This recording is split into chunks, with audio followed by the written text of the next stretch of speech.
এটি মুরাদনগর উপজেলার ডালফা বিল। এখানে শাপলা ফুল ফোটে, যার কারণে এই বিলটি খুবই সমাদৃত এবং এর সৌন্দর্য উপভোগ করতে শত শত মানুষ প্রতিদিন আসে। বর্ষাকালে এই বিলটির সৌন্দর্য এত সুন্দর যে সবাই আকৃষ্ট হয়। দর্শনার্থীরা যারা আসছে দূর দূরান্ত থেকে, তারা এই জায়গাটি দেখে একেবারে মুগ্ধ হয়ে যায়।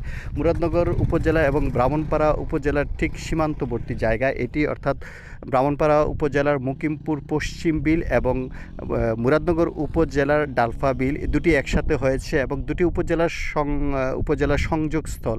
চমৎকার একটি জায়গা, যেখানে ঘুরতে আসলে আপনার মন ভালো হয়ে যাবে। এই জায়গাটি হচ্ছে কুমিল্লা সিলেট যে আঞ্চলিক মহাসড়ক আছে, সেই মহাসড়কের কুটিচৌমুনি এবং মাধবপুরের ঠিক মাঝামাঝি জায়গায় মুকিমপুর। এখানে আসতে হলে আপনাকে ব্যক্তিগত গাড়ি নিয়েও আসতে পারবেন অথবা অন্য যে কোনো যানবাহনও এখানে আসা যায়।